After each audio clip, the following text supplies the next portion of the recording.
If you've struggled with stress, balance, or burnout, and simply felt discouraged or even defeated, if you're ready to move from force to flow and enjoy ultimate Zen success in your career, health, or relationships, then this podcast is for you. Your host, Carissa Sims, is an entrepreneur, corporate consultant, best-selling author, meditation teacher, and healer who has found her own Zen success. Here's your host, Carissa.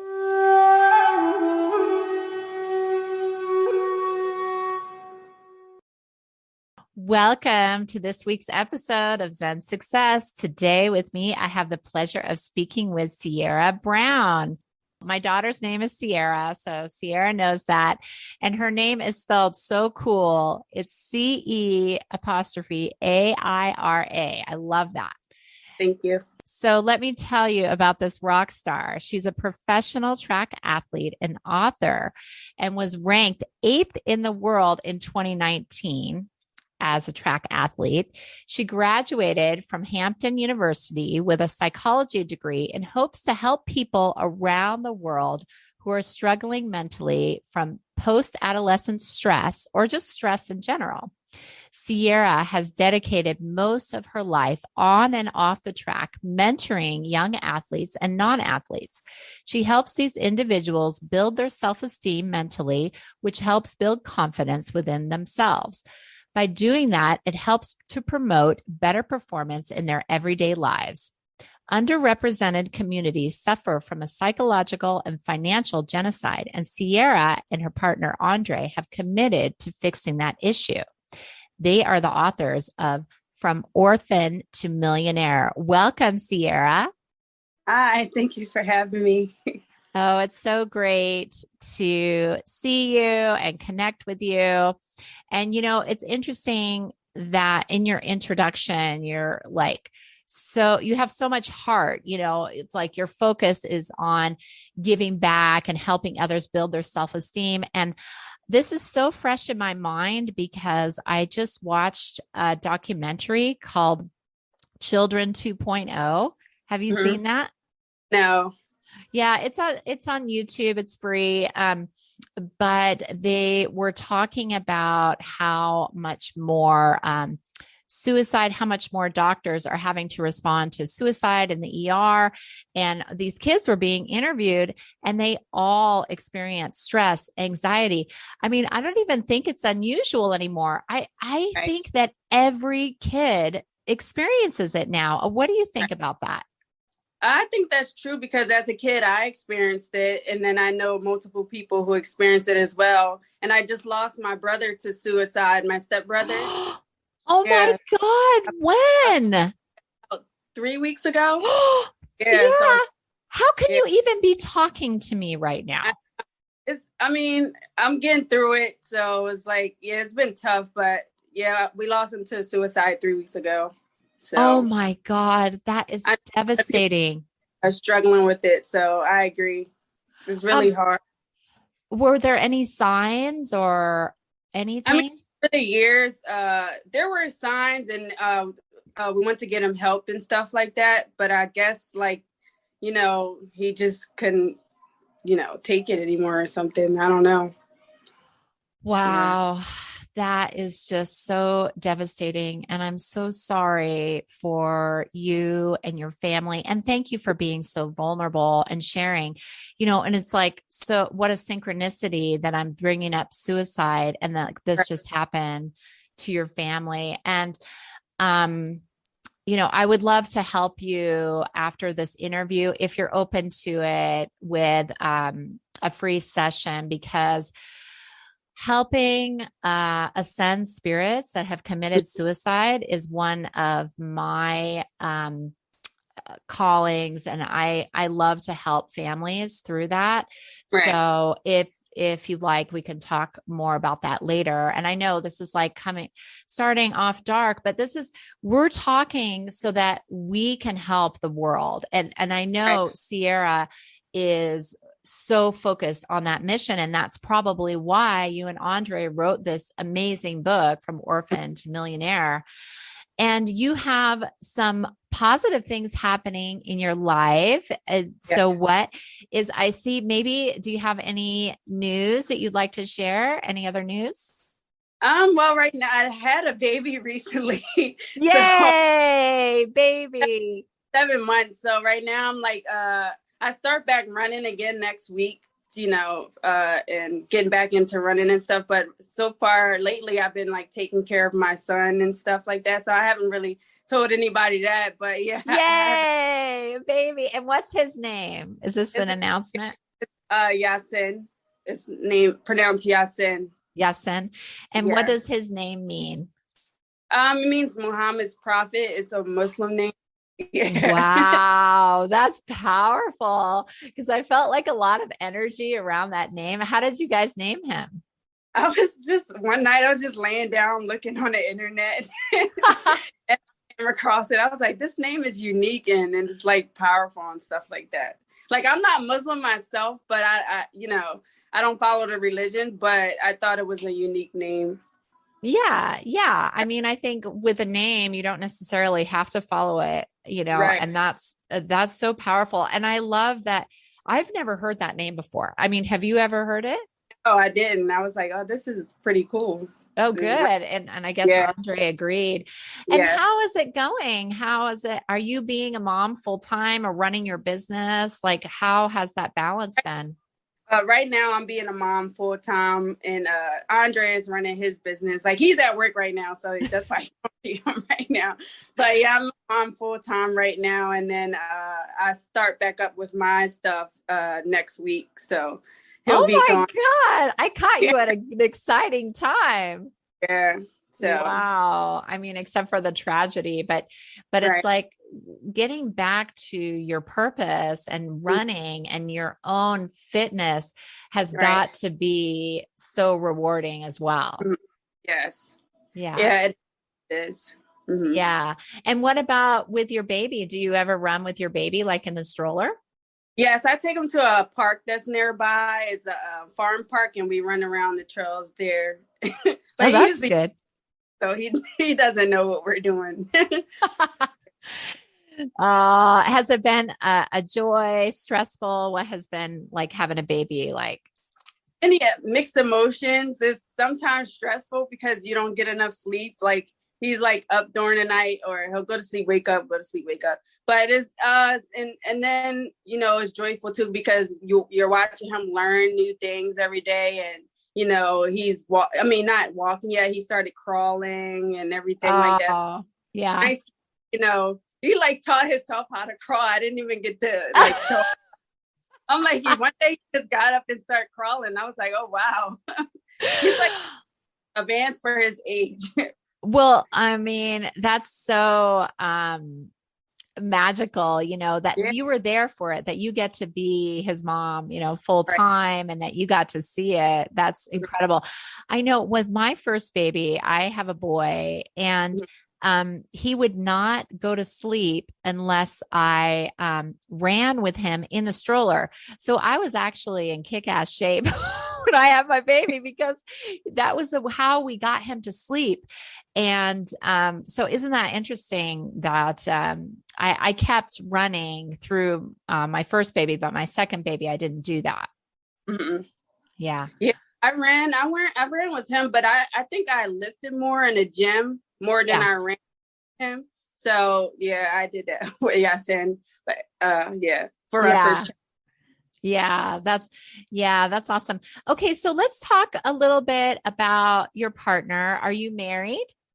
We're getting married in December. Oh my gosh, how exciting. Wow. And where are you guys going to get married? I'm in Delaware. In Delaware? We have a small thing. We're just going to go to the courthouse and get married. Okay. And then, so no one come and try to find their wedding. Okay. Yeah. Delaware. We're not. Yeah.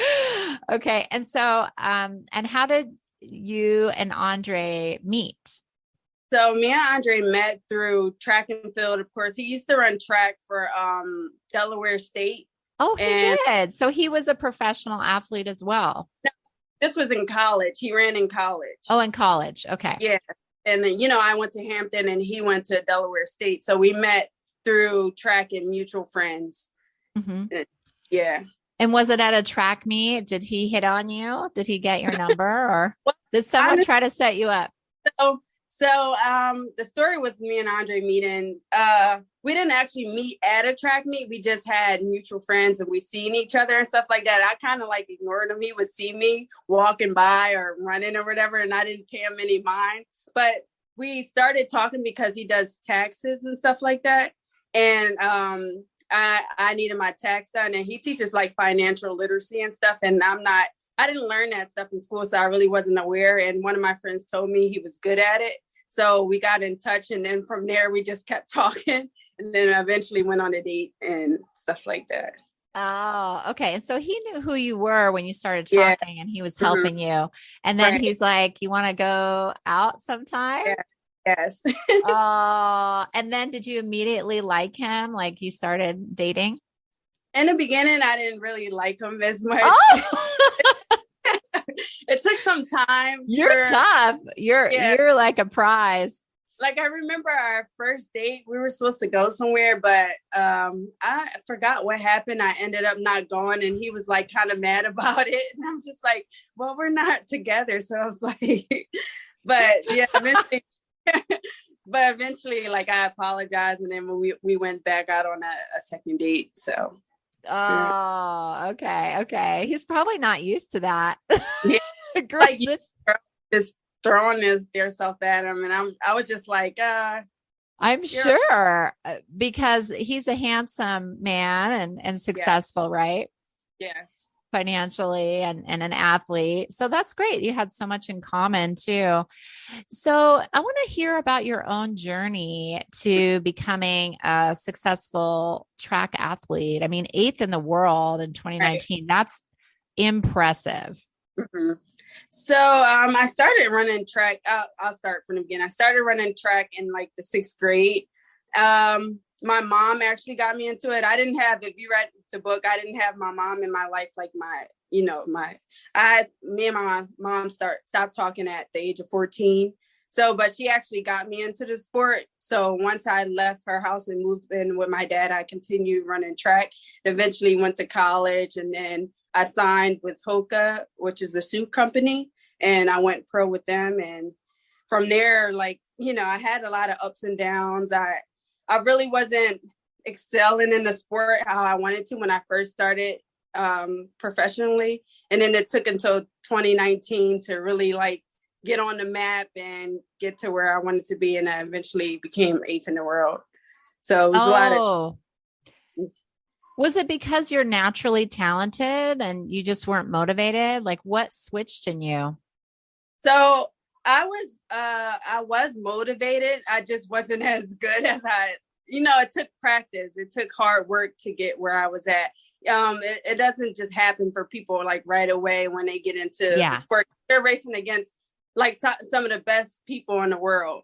Mm-hmm. So like, I was good in college, but then when I went pro, there's girls that were better than me. So I was like, it motivated me to want to get to where I was at, So I watched them. I lost a couple races. I was like, Coach, we gotta do something because I'm tired of losing. I was like, I gotta work harder. So I started waking up here early in the morning, doing extra runs and doing just extra stuff, lifting more. And so losing motivates you. It really does. Yeah, definitely motivates some people. I mean, especially successful people like you. It was motivating. Right. Mm-hmm. So, but that's amazing. Did you get a full scholarship? Yes. From Hampton University, yes. Oh, wow. That's amazing. Well, what was your childhood like? Did you have any motivation to escape and go to track practice? Or did I'd love to hear your journey into finding your purpose.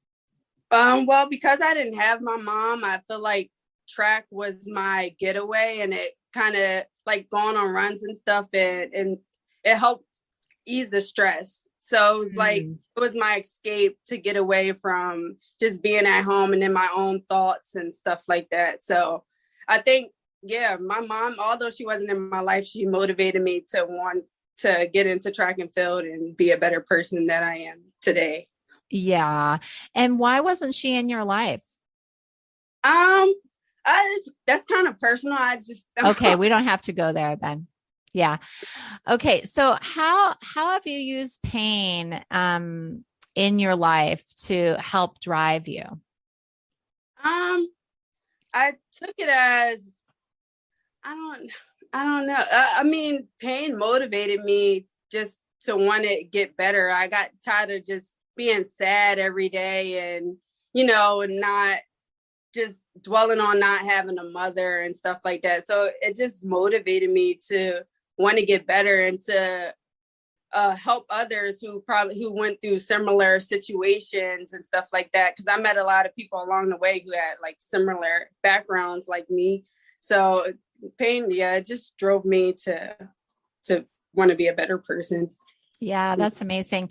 And do you feel like because not having your mom, like being a mom now, does it feel extra special? Like almost like you get a do-over for your life?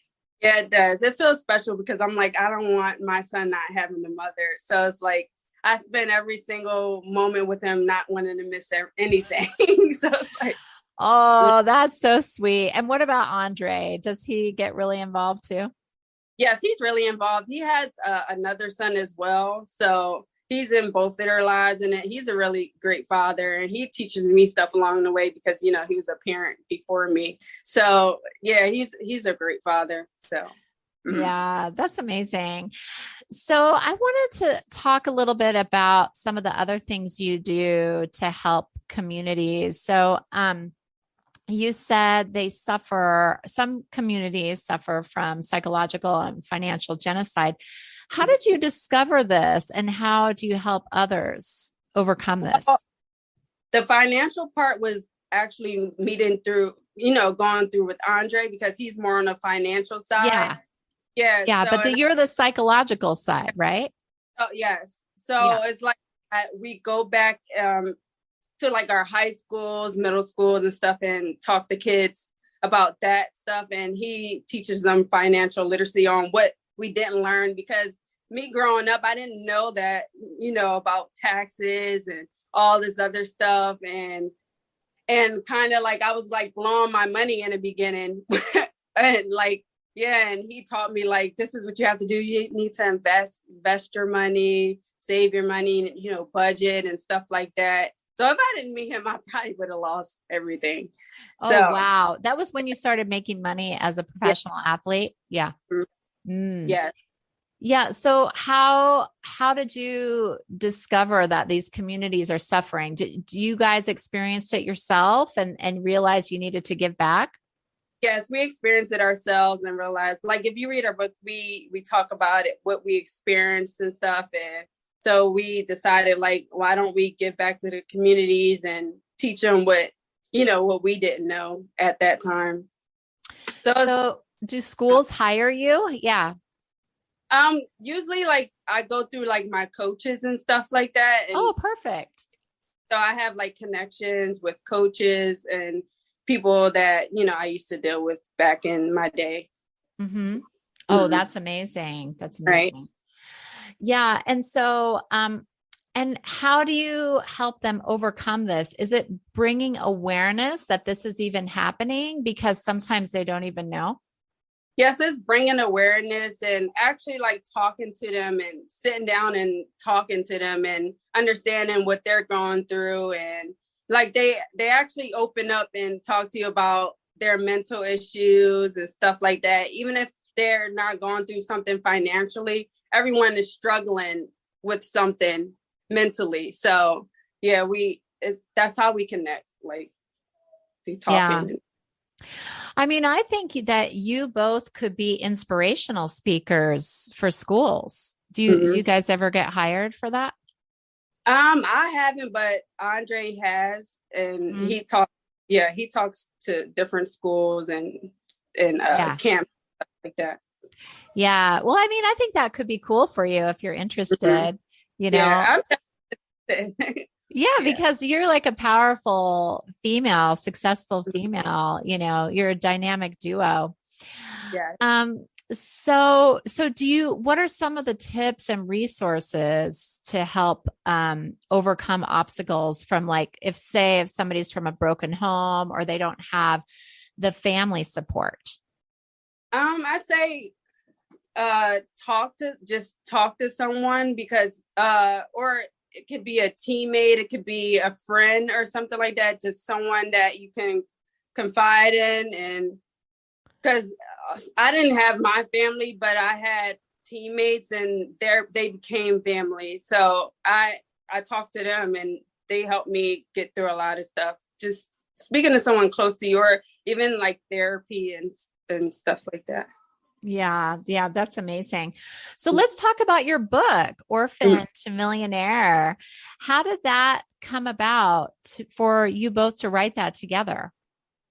So we wrote it just to bring awareness to people about stuff that we've been through. So it's like 10 laws that you follow. It's like pain, coping, and, just steps to take to become a better person that you are today. Like Andre talks about him being an orphan. He lost both of his parents, and how he felt during the time, and how he used that pain to give back to the community and become the successful person that he is today. And I talk about, not having my mother and stuff like that, and how that drove me to be a successful athlete that I am today.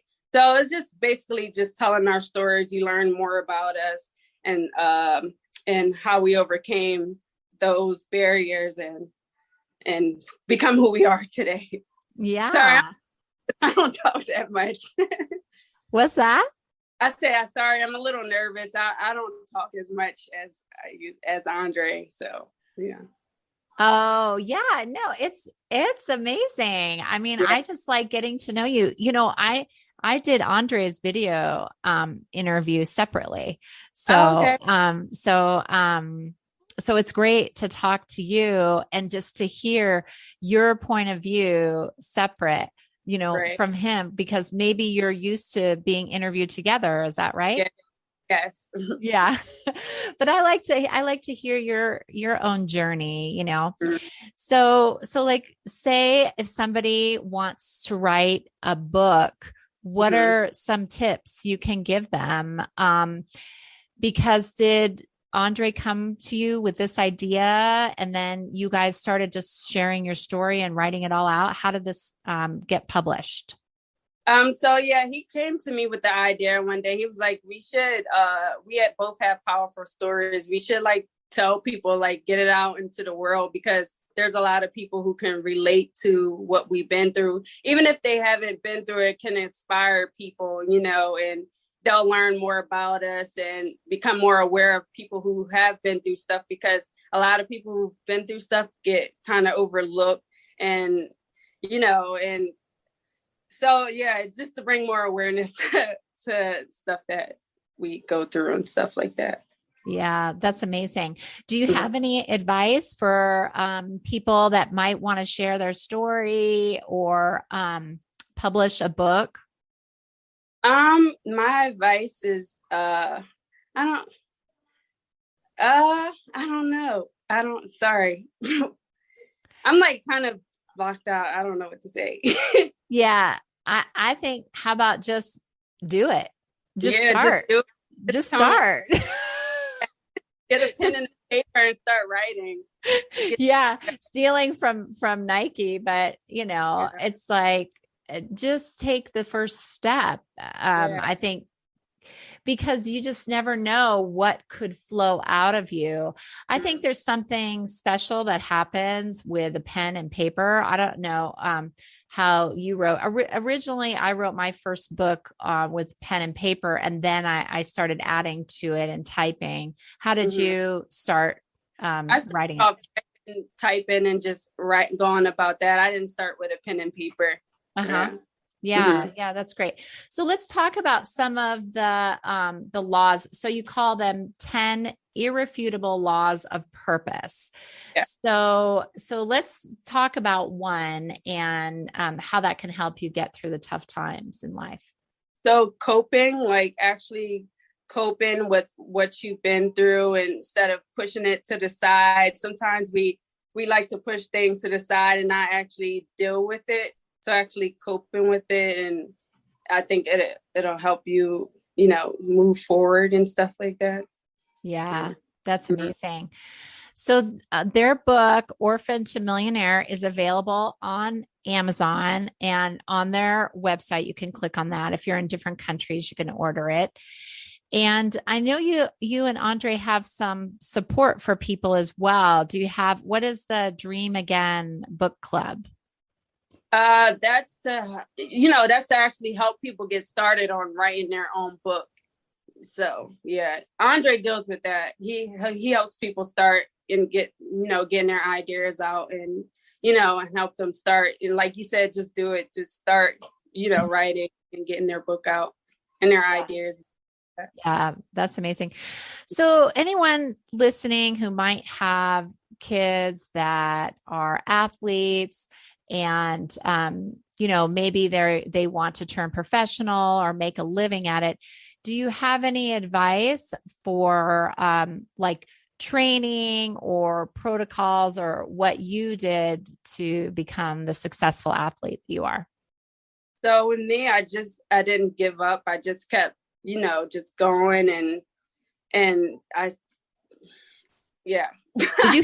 Did you have a vision? Like, did you see yourself as like one of the top athletes in the world? So in the beginning, I struggled with that. I did. So it took a lot of motivation and having my coaches and family by my side, because at first I wanted to give up when I wasn't at the top of the charts and stuff like that. And once, like my dad is like played a major role in my life when it came to track and field, because when I lost, he would send me videos of me winning and stuff like that. So he was like, don't ever give up and stuff like that. And I was like, you're right. Like, I'm doing this. Like, I love the sport. So why would I give up and walk away just because I lost or something like that? So I used that as motivation to get to where I was at. Oh yeah, that's amazing. That's such good advice. I need to do that for my son, because he gets upset. I mean, he's playing team sports, he's playing soccer, but he gets really upset when he loses. So I need to send him video of him winning. Yeah. Great. And it helps. Yeah. And just having that energy. But I know you also said that you started to do more specific things. Was there anything you changed about your form or your technique, your running technique, or was it simply your training? It was simply my training. I feel like, I needed to put in the extra work. So it was like I had my coach changed my whole training program and stuff like that. I ran more miles. And once I started running more miles, I became stronger, and that helped me to run the 800. And is that your race? Is the 800 meter? Yes. Oh, okay. And what's your time? 158. I ran 158 so far. Yeah, so far. See, I love that you added that on. That's great. That's great. So typically running more miles, doing more strength training. Do you think a diversity of training, like different types, cross training? The only thing that worked for me was mileage and stuff like that. Okay. I don't know what worked for somebody else because we're not the same person. So I think that's something like you would have to like discuss with your coach, and they know you as an athlete. Like my coach he knew what I needed. And so we put that into my training, and that's how everything changed. Yeah, that's amazing. Yeah. So what is Zen success to you? What do you think of when you hear that? Can you repeat that? What is Zen success? Zen? Z-E-N. Yeah. I don't know what that is. Oh, Zen is like peace, calm, clarity. It's like a Buddhist term. What's that? I said peace of mind. Yeah. Peace of mind. Zen. Yeah. hmm So, so Zen success to you is having peace of mind. Yes. Yeah. Mhm. Yeah, that's beautiful. So, what's next for you? So, you have your training coming up next week. Do you have any goals that you have set for yourself? So just to get back in my get my mileage back up, so I'll be starting with like 20-minute runs a day and stuff like that. So just building up my mileage each week and getting back to being comfortable running again, because I'm pretty sure I'm going to be really tired because I haven't ran in like 6 to 7 months. So it's just taking each day at a time and not pressuring myself to and feeling like I need to hurry up and get back to where I was, because that's where become stressful when I'm like trying to rush myself. So just taking my time and, just enjoying the ride and getting back to where I need to be. It's going to take some time, but I'm down for it. Yeah, yeah, you have the patience for it Yeah. and everything. Yeah, that's great. Do you ever or did you ever before train like long distances, like 20 miles? Like, did you ever train like you were training for a marathon, even though you do, moderate sprints, not a total sprint, but moderate level? Did you ever feel like running for long periods of time at once was helpful? Yes, like I said, I upped my mileage. I think the most I ran was like 13 miles. I hmm think that's close to, a marathon. That's not close to a marathon, but like half a marathon. But Yeah. yeah, I did a lot. I didn't start running a lot of miles until I went pro. In college, I didn't even know what that was. I'm like, I'm not running more than 2 or 3 miles. And then when I went pro, my coach was like, you need to put more mileage in. And I'm like, really? Like, Yeah. so Does that yeah, really make a difference? Yeah. 10 to 13 miles, and I seen a difference in my performance. Yeah, yeah. I was never a professional, but I ran track and cross country and I love to run still even now. Mm-hmm. And what I found when I was training for the marathon, I actually got faster in the shorter races. And I remember the coach class that I had in college, he's like, "Oh, you must have been phoning it in," because literally I had improved my time like for a mile. I improved it by like 2 minutes and he just Oh, didn't believe me. mhm. He was like, "Oh, you must have been phoning it in," because I was like doing, 7 miles. Then I got to 5. And it was truly because of what you said. It was like those long distance training actually increased my speed more than I realized. Mhm. Yeah. I But noticed when I started running longer, I got faster. Because I run a mile here and there, or I ran a 10K before. uh-huh. But I noticed the longer I went, the faster I got in shorter races, so, which was crazy. I was like, I thought it would, I didn't think that would happen. But yeah, longer distance helps you. It Yeah. Yeah, it's so interesting because a lot of the training protocols, I mean, your coach knows obviously because he got you on the right protocol, but a lot of them, they distinguish between the sprints and they say slow twitch, fast twitch, you got to train the muscle memory for that. But I guess there's something that happens. Maybe it just oxygenates the muscles more or something, for Mm-hmm. those longer distances or more time. And another technique which I thought was interesting was I learned it from another athlete is the RPMs, like increasing the frequency of each foot strike. Have you ever Mm-hmm. done that drill? Yes. We do that Yeah. a lot. I think that's an important drill because it helps with the fast twitch and the fast twitch muscles. Oh, yeah. I thought that was really interesting because I really saw an increase in my time from that. Well, Mhm. gosh, it's great talking about Yeah. running and Yeah. it's been a pleasure Mhm. connecting with you and learning about your book, From Orphan to Millionaire, and your new baby that's 7 Mhm. months now, not so new anymore. But still feels new to you. Yeah. And I'll put your website and how to buy your book in the show notes. Any last words of inspiration? Just don't give up, stay motivated, and talk to people if you need to, and don't let it weigh down on you. Yeah. Yes. Amazing advice. Just get it out, Right. just like purge it, dance it, sing it, Right. run it, just Listen get to it music. out somehow. Yeah. What's that, Sierra? To music if you need to. I know that helped me a lot. Music and runs helped me clear my mind. Yeah. Great advice. Mhm. All right. Well, you have a blessed day, Sierra. Thank you.